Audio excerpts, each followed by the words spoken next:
Start करते हैं आज का अपना ये टॉपिक पावर शेयरिंग। ओके, सो देखते हैं पावर शेयरिंग क्या है। सो सबसे पहले इस कंटेंट में हम देखेंगे कि सबसे पहले कि परिचय क्या है, बेल्जियम की केस स्टडी पढ़ लेंगे, श्रीलंका की केस स्टडी पढ़ लेंगे, पावर शेयरिंग की ज़रूरत क्यों है इस पर बात कर लेंगे, और पावर शेयरिंग के कौन कौन से फॉर्म्स हैं हम उसके ऊपर बात करेंगे, बिकॉज ये बहुत ही ज़्यादा ज़रूरी है। और मैंने टॉपिक बहुत ही लिमिटेड ले रखा है, इन शॉर्ट में आपको सब बताने की कोशिश करूँगा। क्विक रिविज़न में आपको ये बताने की कोशिश करूँगा कि क्या केस स्टडी रही है बेल्जियम की, क्या केस स्टडी रही है श्रीलंका की, हमें पावर शेयरिंग की ज़रूरत क्यों है, पावर शेयरिंग के कौन कौन से फॉर्म्स हैं। तो इन सभी कंटेंटों एंड चीज़ों को हम जानने की कोशिश करेंगे, ठीक है, क्योंकि बोर्ड का पेपर या बोर्ड का एग्ज़ाम इन्हीं टॉपिकों के आसपास ही होता है। ओके, सो बिना कुछ देरी के हुए कंटेंट को करते हैं start. So first of all student, हम इस चैप्टर में देखेंगे, इस अध्याय के साथ हम लोकतंत्र की यात्रा को आगे बढ़ाएंगे, ठीक है। पिछले मेरे सामने देखा कि पिछले विषय में हमने देखा कि कार्यपालिका, न्यायपालिका, विधायिका तीनों में किस प्रकार की साझेदारी है। इस विषय में अब हम बेल्जियम और श्रीलंका में किस प्रकार की साझेदारी है, इसके साथ इन्होंने किस प्रकार अपने आंतरिक मामले को सुलझाया, इस पर बात करेंगे। इसके साथ इस विषय में हम सत्ता की साझेदारी के रूपों को देखेंगे और उसे जानने की ज़रूरत करेंगे, और ये भी देखेंगे कि अगर सत्ता में साझेदारी ना हो तो किसी देश में गृह युद्ध की जैसी स्थिति देखने को मिल सकती है। जी हाँ, कैसे गृह युद्ध देखने को मिल सकती है, मान लीजिए कि एक देश ये है और दूसरा देश ये है, ठीक है। अगर इस देश की पावर शेयरिंग बहुत ही अच्छी है, सब कुछ अच्छा है, तो इस वाले देश में हमें वॉर चीज़ बहुत ही कम देखने को मिलेगा। लेकिन जब दूसरा देश ये है तो दूसरे वाले देश में जब हमें वॉर देखने को मिल रहा है, या फिर क्यों देखने को मिल रहा है, बिकॉज यहाँ की पावर शेयरिंग ठीक नहीं है, ठीक है। तो जब पावर शेयरिंग जहाँ की ठीक नहीं होती, वहाँ पे सिविल वॉर जैसी चीज़ें भी राइज हो सकती हैं, उत्पन्न हो सकती हैं। ओके, तो अब हम बिना कुछ देरी के हुए अपने कंटेंट को करते हैं स्टार्ट और देखते हैं कि इस सब्जेक्ट में हमें पढ़ना है किन किन चीज़ों के बारे में। तो सबसे पहले स्टडी करते हैं बेल्जियम के बारे में। बेल्जियम की केस स्टडी को देखेंगे कि क्या कहानी है बेल्जियम की, ठीक है। बच्चों आप लोग भी ध्यान से सुनो इस कहानी को, ठीक है। बेल्जियम की स्टोरी क्या है, बेल्जियम एक देश है, ये आप लोगों को पता होगा। बेल्जियम एक देश है जिस देश के अंदर हम कुछ इशू के बारे में पढ़ेंगे कि क्या क्या इशूज़ में राइज हुआ है, ठीक है। तो सबसे पहला जो इशू है वो क्या है, देखते हैं। बेल्जियम जो है किस कॉन्टिनेंट का देश है, तो यूरोप कॉन्टिनेंट का देश है, यूरोप महाद्वीप का देश है, क्योंकि आपको पता है कि विश्व में टोटल जितने कॉन्टिनेंट हैं उनमें से यूरोप भी एक कॉन्टिनेंट है। तो बेल्जियम यूरोप का एक छोटा सा देश है। क्षेत्रफल में हरियाणा राज्य से भी ये काफ़ी ज़्यादा छोटा है, बहुत ही छोटा है, ठीक है। तीसरी जो मेन बात है, इसकी सीमा जो है, यानी कि इसकी जो बाउंड्री है वो नीदरलैंड, जर्मनी, लग्जमबर्ग जैसे देशों से लगती है। इसकी आबादी 1 करोड़ से ज़्यादा है। यहाँ की जातीय बनावट बहुत ही ज़्यादा है। देश की आबादी का 59% हिस्सा फ्लैमिश इलाके में रहता है और डच बोलता है। 40% लोग बोलोनिया में रहते हैं और फ्रेंच भाषा बोलते हैं। राजधानी ब्रुसेल्स में 80% लोग फ्रेंच भाषा बोलते हैं और 20% लोग डच भाषा बोलते हैं। तो यहाँ आप देख सकते हैं कि 59% लोग फ्लैमिश बोलते हैं, फ्लैमिश इलाके में रहता है और वह डच बोलता है, बट 40% लोग बोलोनिया में रहते हैं और फ्रेंच भाषा बोलते हैं, ठीक है। लेकिन अब अगर देखेंगे तो फ्रेंच लोग जो हैं बेल्जियम के अंदर वो सभी रूपों से संपन्न है, यानी कि उनके पास सारी इकोनॉमी, प्रॉस्पेरिटी, सोशल प्रेस्टीज, सारी चीज़ें, उनका प्रभुत्व बहुत ही ज़्यादा है। वो इसी बात से लेकर डच लोगों में जो है वो नाराज़गी बहुत रहती है। यहाँ थोड़ी सी मिस प्रिंटिंग हो गई है मेरे से। तो डच लोगों के अंदर क्या रहती है, नाराज़गी रहती है। क्यों भाई, आपने फ्रेंच के जो लोग हैं उनकी पॉपुलेशन भी बहुत कम है, बट वो रिच बहुत ही ज़्यादा हैं, तो आपके सारे रूल रेगुलेशन, सारी पॉलिसी उन फ्रेंच लोगों के अकॉर्डिंग होती है। बट वहीं पे जो डच लोग हैं उनकी पॉपुलेशन मेजोरिटी में वो हैं, बट उनके साथ हमेशा डिस्क्रिमिनेट जैसा चीज़ किया जाता है। यही उनके मन में नाराज़गी खटक रही थी। तो जब भी आपको बेल्जियम पे क्वेश्चन आए, लिखना क्या है बच्चों, तो बेल्जियम में लिखना है कि बेल्जियम यूरोप का एक छोटा सा देश है। क्षेत्रफल में हरियाणा के राज्य से भी बहुत ही छोटा है। इसकी जो सीमा है, इसकी जो बाउंड्री है वो फ्रांस, नीदरलैंड, जर्मनी, लग्जमबर्ग से लगती है। इसकी आबादी जो है 1 करोड़ से ज़्यादा है। अगर यहाँ की जातीय बनावट को देखें तो बहुत ही डाइवर्स है, यानी कि 59% हिस्सा फ्लैमिश इलाकों में रहता है, डच बोलता है। 40% लोग बोलोनिया में रहते हैं, फ्रेंच भाषा बोलते हैं। राजधानी ब्रुसेल्स में 80% लोग फ्रेंच भाषा बोलते हैं, 20% लोग डच भाषा बोलते हैं, ठीक है। फ्रेंच लोग सभी रूपों में संपन्न है, ठीक है, जिसमें से उनका प्रभुत्व बहुत ज़्यादा है, और यही डच लोगों के अंदर नाराज़गी जो है रहती है। एक पॉइंट क्या मिस हो गया हमारा, हाँ, 1950 से लेकर 60 के दशक में दोनों विवादों में जो है वो काफ़ी बढ़ने लगा, यानी कि इन दोनों में, यानी कि फ्रेंच में और ये जो डच लोग थे, इनके जो विवाद है वो काफ़ी ज़्यादा लेवल पे बढ़ने लगा। ठीक है, तो ये आप मैप देख सकते हैं, ये मैप इज़ ऑलरेडी डिफाइंड कि भाई ब्रुसेल्स एक कैपिटल रीजन है, ठीक है, जिसमें Dutch we are minority, but यहाँ पे आप वेलोनिया देखेंगे 40% people is the French language, rich and powerful. But now Flemish को अगर आप देखेंगे तो यहाँ पे 59% Dutch, benefit economic development, and German देखेंगे 1% पीपल जो लैंग्वेज अडॉप्ट करते हैं, जो 1% ओनली इज़ जर्मन। ओके, तो यहाँ पे ब्रुसेल्स है, यहाँ पे बेलोनिया है, यहाँ पे फ्लेमिश है, यहाँ पे जर्मन है। तो दिस मैप रिप्रेजेंट की पूरा का पूरा ब्राज़ील क्या है। सो अगर आपने इस मैप को नहीं देखा, मैप नोट आउट कर लो माइंड में, अगर पेपर में आते हैं सवाल इससे रिलेटेड तो बैठना नहीं है, नहीं तो चिड़िया उड़ जाएगा ऊपर से। ठीक है, एंड क्वेश्चन एक भी आ नहीं रहा होगा आपको। तो इसमें आपको इन्हीं चीज़ों पे क्या करना है, कॉन्सेंट्रेशन करके रखना है और अपने आंसर्स को 1 बाय 1 आप लोगों को देने। Okay, and got it my point. So अब नेक्स्ट स्टार्ट करते हैं क्या। सो इसी मैप को अगर मैं एक दूसरे तरीके से रिप्रेजेंट कर दूं, इसमें आप देख रहे हो कि जो बिल्कुल रेड वाला इलाका है वो है वैलोन वाला इलाका है। ठीक है, एंड जब यहाँ वाला हिस्सा देखेंगे जहाँ ये वाला, ये जर्मन भाषा वाले लोग हैं। फिर जो ब्रुसेल्स वाला लोग, ये रहा येलो वाला क्या है, फ्लैमिश वाला इलाका है। तो इस मैप इज़ ऑलरेडी रिप्रेजेंट, ये आपके एनसीईआरटी से लिया गया मैप है, और ये मैंने किसी पीपीटी एंड गूगल से मैंने डाउनलोड किया हुआ है। तो ये the map is already represent कि क्या क्या कंडीशंस थे बेल्जियम के। ओके, अब हम देखते हैं कि बेल्जियम के एकोमोडेशन क्या थे। भाई बेल्जियम के अंदर फ्रेंच भाषा के लोग, डच भाषा के लोगों में कॉन्फ्लिक्ट बहुत ज़्यादा था, बहुत ही विवाद उलझा रहता था, उनकी मुसीबतें बहुत ही ऐसी रहती थी। तो इन्होंने क्या क्या एकोमोडेशन को एक्सेप्ट किया, इन्होंने क्या काम किया, ऐसी क्या चीज़ें उन्होंने की जिससे उनमें कॉन्फ्लिक्ट ख़त्म हो गया। तो चलिए अब हम देखते हैं कि बेल्जियम के एकोमोडेशन क्या है। ओके, तो बेल्जियम के एकोमोडेशन पे बात करते हैं। अब बेल्जियम ने इन समस्या को बहुत समझदारी से निपटाने की कोशिश की, क्योंकि इन विभिन्नता के कारण बेल्जियम की जो स्थिति थी वो ठीक नहीं थी। बेल्जियम में सामाजिक परिवर्तन, राजनीतिक परिवर्तन, आर्थिक परिवर्तन, ये सारी चीज़ें देखने को मिल रही थी। इसलिए 1970 से 1993 के बीच इन्होंने अपने कॉन्स्टिट्यूशन में 4 बार अमेंडमेंट किया। बच्चों ये याद रखने का है, पेपर में आ जाएगा क्वेश्चन कि भाई, तो भाई 1970 से 1933 के बीच इन्होंने अपने संविधान में 4 बार अमेंडमेंट किया। ठीक है, दोनों समूह के लोगों को प्राथमिकताएं दी। तो पेपर में आ जाएगा क्वेश्चन कि 1970 से 1993 के बीच कितने अमेंडमेंट हुए। तो बच्चों बिल्कुल नहीं आपको सोचना है कि क्या है, एज अ वेरी क्लियर। ठीक है, और इसलिए उन्होंने 4 बार अमेंडमेंट किया, और 4 बार अमेंडमेंट इन्होंने सभी लोगों को प्राथमिकता दी, चाहे फ्रेंच हो चाहे डच हो, इन सभी लोगों के मुद्दे को सुलझाने की इन्होंने कोशिशें की। Okay, so the next point is इनके द्वारा किया जाने वाला कार्य क्या था। तो सबसे पहले इनका जो एकोमोडेशन था उसमें आप देखेंगे तो क्या क्या था, तो मैं बता दूं। केंद्र सरकार में फ्रेंच और डच भाषा संबंधी मंत्रियों की संख्या समान, यानी कि जितने फ्रेंच के लोग होंगे उतने ही डच के लोग होंगे, ये बात पहले इन्होंने कॉमन कर दी। दूसरी, शक्तियाँ केंद्र राज्य में बांट दी, यानी कि एक तरफ सेंट्रल होगा तो दूसरी तरफ क्या होगा, स्टेट होगा। इसमें इन्होंने क्या कर दिया, डिस्ट्रीब्यूट कर दिया। Third cheese is a very important कि ब्रुसेल्स में अलग सरकार के कारण दोनों समुदायों का समान प्रतिनिधित्व। देखो ब्रुसेल्स में अलग अलग सरकार थी, जिसके कारण हर समुदाय को अपना अपना प्रतिनिधित्व मिल रहा था। एंड अगेन केंद्र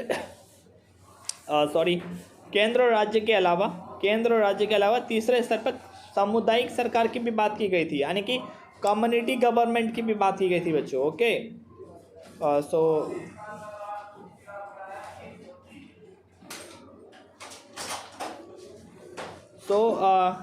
तो बेल्जियम की समझदारी आप देख सकते हैं कि अब बेल्जियम ने समस्या को बहुत समझदारी से निपटाया। उसने अलग अलग लेवल पर अलग अलग चीज़ों को ठीक करने की स्टार्टिंग की। 1970 से 1993 के 4 अमेंडमेंट किए। और क्या काम किया इसने, तो पहला काम ये किया कि केंद्र सरकार ने फ्रेंच और डच भाषा से संबंधित मंत्रियों की संख्या एक जैसी कर दी। शक्तियाँ केंद्र और राज्य में बांट दी गई।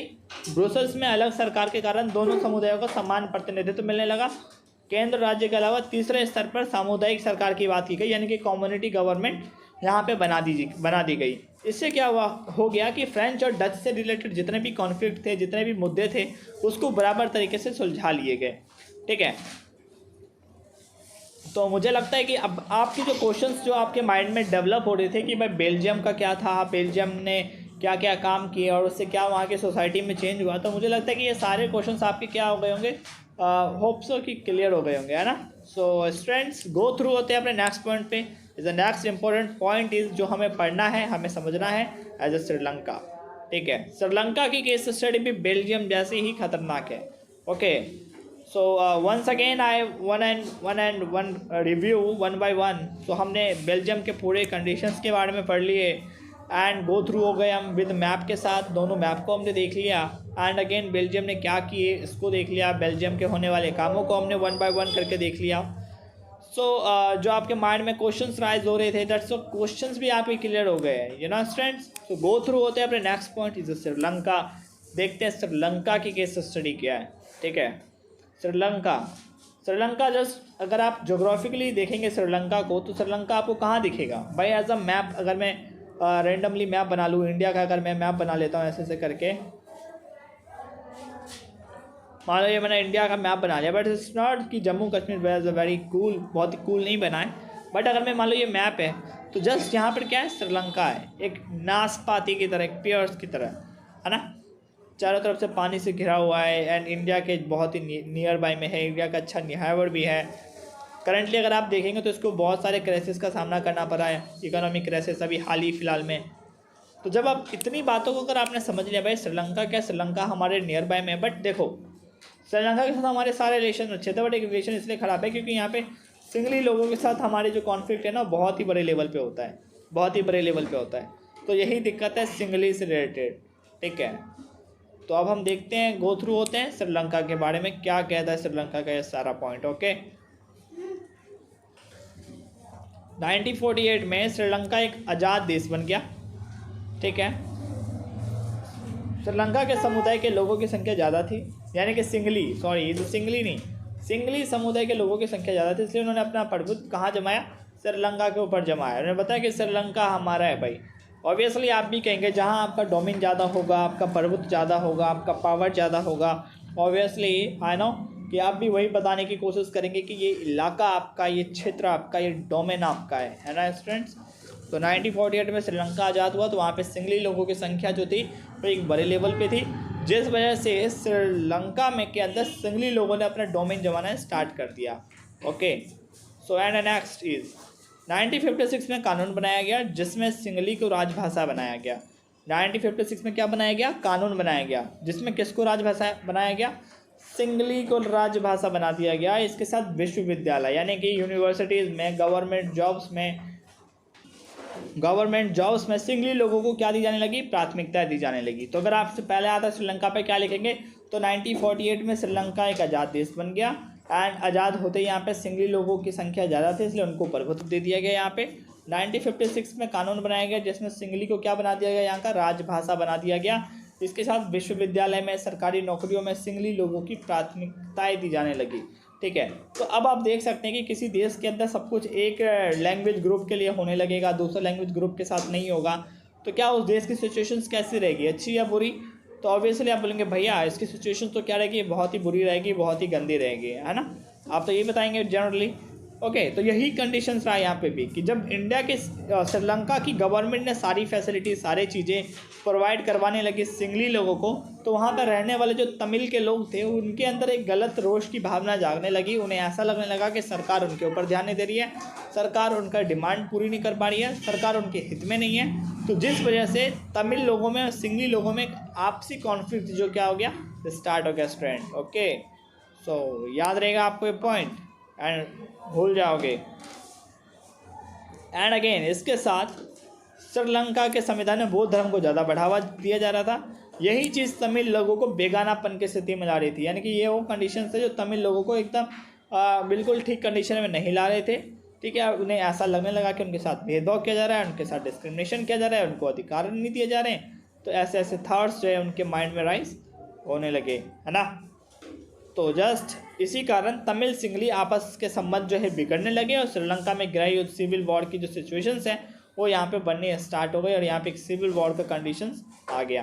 तो जब भी आएगा कि भाई क्वेश्चन की बता दो श्रीलंका के बारे में, तो बिल्कुल साइलेंट फीचर्स बन के नहीं बैठना है, fully active and fully energetic way में रहना है आपको। पहले क्या बताना है कि 1948 1948 में ये आज़ाद हो गया। आज़ाद होते ही यहाँ पे सिंगली लोगों का डोमेन था, इसलिए इन्होंने श्रीलंका पर अपना प्रभुत्व जमाया। 1956 में कानून बनाया गया, सिंगली को राजभाषा बना दिया गया। विश्वविद्यालय सरकारी नौकरी में इनको आरक्षण की बात की गई।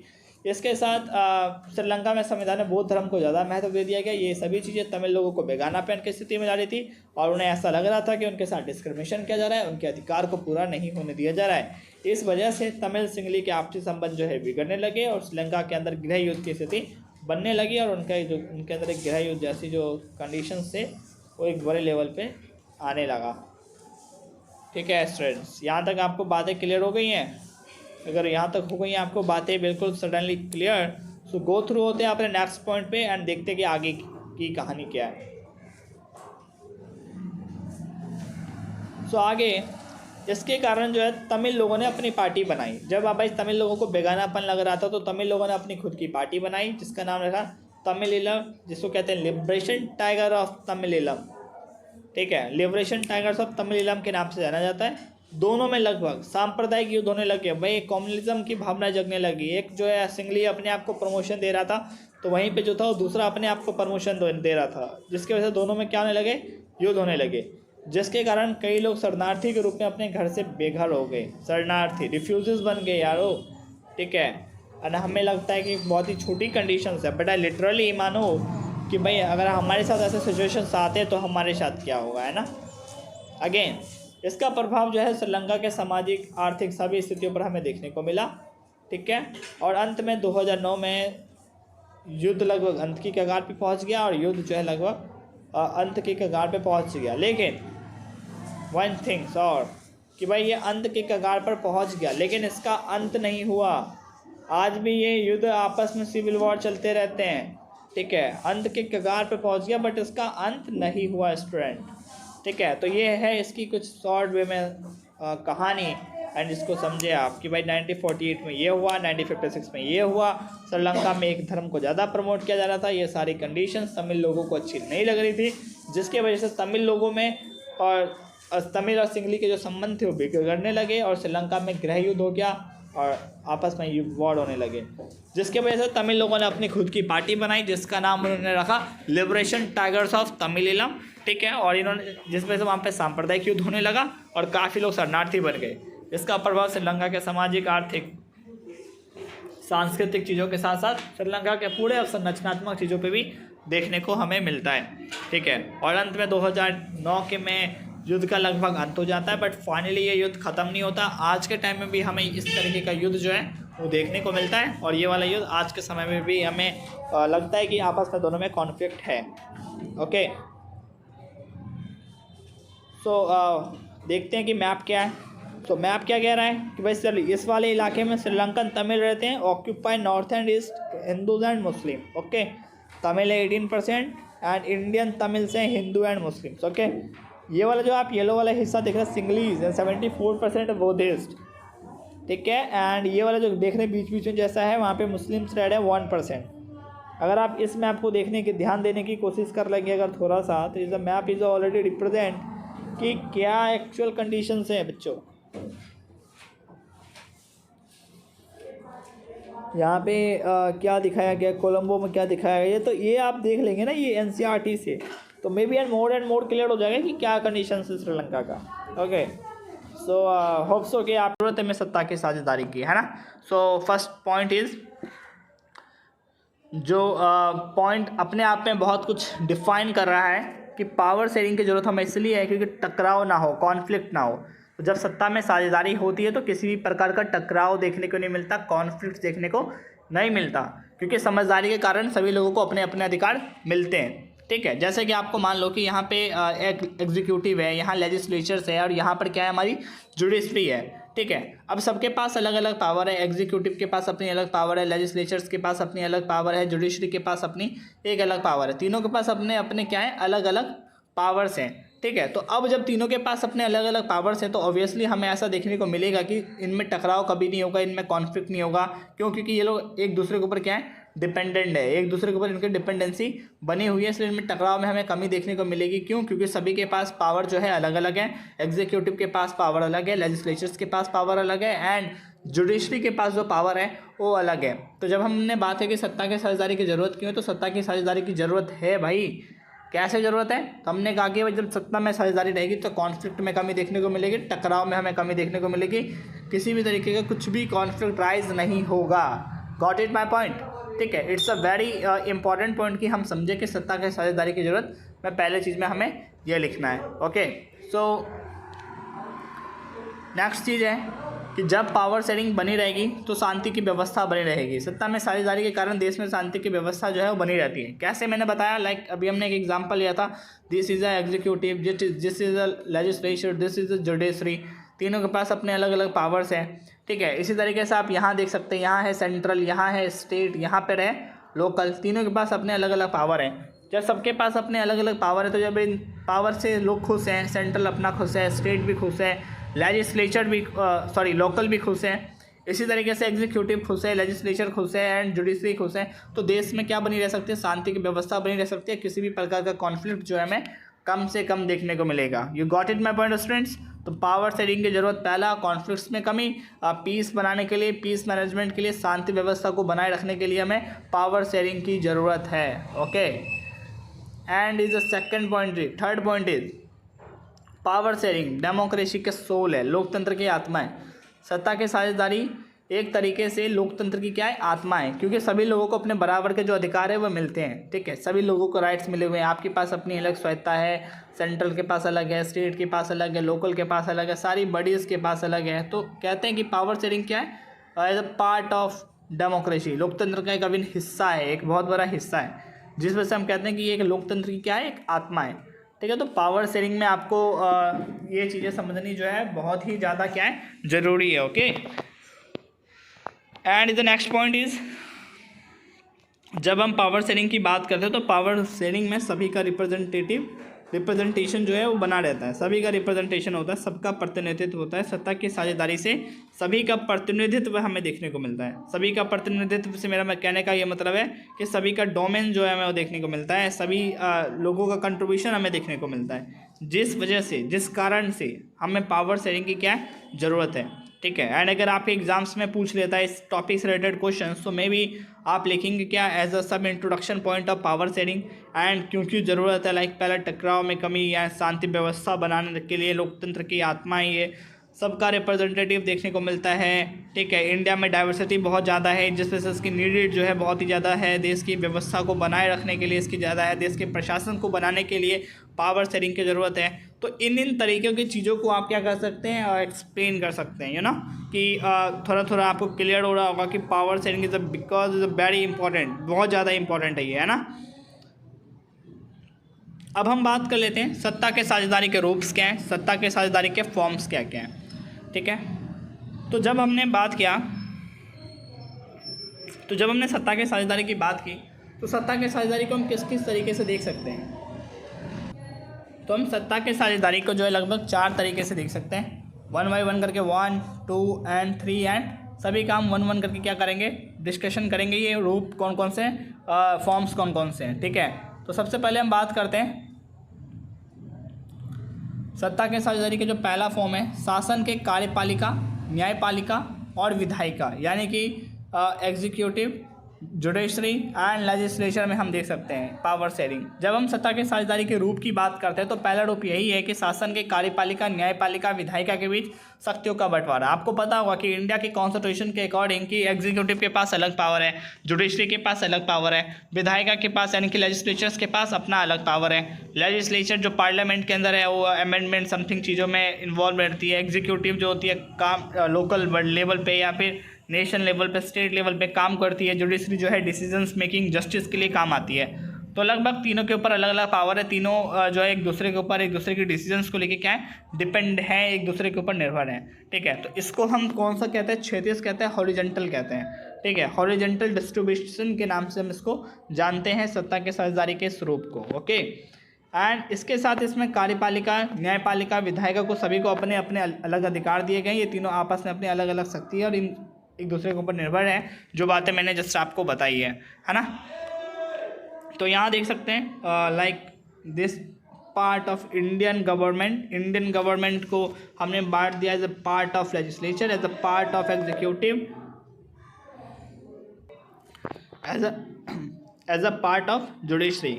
जस्ट हमने यहाँ देखा कि सत्ता की साझेदारी का एक फॉर्म्स है, उस फॉर्म्स को हॉरिजेंटल फॉर्म्स के नाम से भी जानते हैं, हॉरिजेंटल फॉर्म्स भी इसको हम कहते हैं। ठीक है, इसमें जो होता है क्या कि भाई इसमें लेजिस्लेचर होता है, एग्जीक्यूटिव होता है, जुडिशरी होता है, सबके पास अपने अपने पावर होते हैं, सबका अपना अपना काम होता है। इस तरीके के फॉर्म्स को हम क्षैतिज वितरण या फिर हॉरिजेंटल डिस्ट्रीब्यूशन के नाम से जानते हैं। ओके, नाउ जो सेकंड इज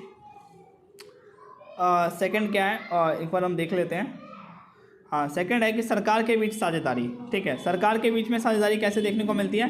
सत्ता के साझेदारी के दूसरी चीज़ों को हम सरकार के बीच साझेदारी के रूप में देख सकते हैं, जिसमें केंद्र, राज्य और प्रांत स्तर पर सरकारें होती है और इनको हम क्या कहते हैं? इनको हम लंबवत वितरण कहते हैं, वर्टिकल डिस्ट्रीब्यूशन के नाम से जानते हैं। ठीक है, यानी कि एक अनदर जो आप बात करेंगे फॉर्म्स की, वो फॉर्म्स क्या है? अभी हमने वर्टिकल की बात की, हॉरिजॉन्टल की बात की थी, जस्ट अब हम बात करेंगे वर्टिकल की। तो वर्टिकल में क्या होता है? एज अ इंडियन गवर्नमेंट को वर्टिकली आप डिफाइन करते हैं as a central, as a state, as a local. Central के पास अपने अलग टॉपिक्स हैं, स्टेट के पास अपने अलग हैं, लोकल लेवल पे अलग है। ठीक है, सेंट्रल लेवल जो है सेंट्रल लेवल के रूल रेगुलेशंस में, स्टेट के रूल रेगुलेशंस में, लोकल लेवल के रूल रेगुलेशंस में क्या होती है? इन्वॉल्व होती हैं। तो इसमें भी हमें पावर शेयरिंग देखने को मिलता है कि भाई सेंट्रल के पास अलग पावर है, इसके पास यूनियन लिस्ट है, इसके पास स्टेट लिस्ट है, और ये दोनों मिलकर कॉन्करेंट लिस्ट पे काम करती है।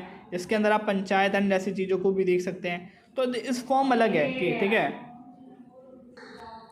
तो आप देखेंगे कि सेंट्रल के पास अलग पावर, स्टेट के पास अलग पावर, लोकल के पास अलग power. This form is a vertical form. Okay, इसको हम वर्टिकल फॉर्म्स के नाम से जानते हैं। ठीक है, एंड पावर शेयरिंग का जो थर्ड फॉर्म्स है वो क्या है? सत्ता का बंटवारा विभिन्न सामाजिक समूह, भाषा, धार्मिक रूपों में भी हमें देखने को मिलता है। यानी कि अलग अलग भाषा से संबंधित ग्रुप, अलग अलग धार्मिक से संबंधित ग्रुप। तो सत्ता के बंटवारे को हम इसमें भी देख सकते हैं। उदाहरण के लिए बेल्जियम में कम्युनिटी गवर्नमेंट की बात कर सकते हैं हम, इसमें अलग अलग लोग शामिल थे। ठीक है, और अगर इंडिया की आप बात करेंगे तो इंडिया में भी आप कई धार्मिक ग्रुप को भी क्या कर सकते हैं? देख सकते हैं, इन्वॉल्व इनका भी आप समझ सकते हैं। ठीक है, तो पावर शेयरिंग का थर्ड फॉर्म्स ये है कि सत्ता का बंटवारा यानी कि पावर का डिस्ट्रीब्यूशन अलग अलग भाषा से संबंधित लोगों में, अलग अलग धार्मिक रूपों में हमें देखने को मिलता है। अगर इंडिया में आप आरएसएस से रिलेटेड करने की बात करते हैं या फिर दूसरी ऐसी पार्टीज़ की बात करते हैं जो एज अ जुड़ी हुई है किसके? बेस्ड ऑन रिलीजन, तो इसको भी हम पार्ट मानते हैं किसका? पावर शेयरिंग का। तो सत्ता का बंटवारा अलग अलग समूह में, भाषा में, धार्मिक रूपों में भी हमें देखने को मिलता है। तो सत्ता के बंटवारे को हम इसमें भी क्या कर सकते हैं? देख सकते हैं। और अगर एग्जाम्पली अगर हमें समझना है तो हम बेल्जियम में देख सकते हैं कि बेल्जियम में जो कम्युनिटी गवर्नमेंट बनाई गई थी वो इसी का एक फॉर्म था। ठीक है, एंड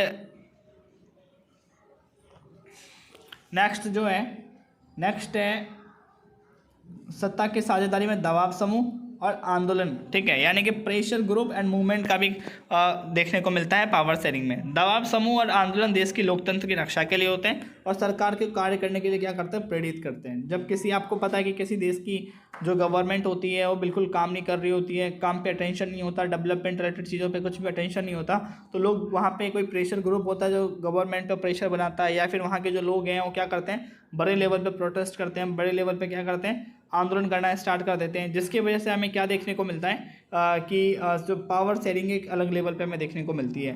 तो ये टोटल 4 फॉर्म्स है पावर शेयरिंग के। ठीक है, एग्जाम्स के पर्सपेक्टिव से इट्स वेरी इंपॉर्टेंट, बहुत ही ज़्यादा इंपॉर्टेंट है। ठीक है, तो मैं एक बार गो थ्रू हो जाता हूँ आपके इस पूरे के पूरे क्लास में कि आप लोगों ने किन किन टॉपिकों पे, किन किन मुद्दों पे जो है लगभग बात किया हुआ है। ठीक है,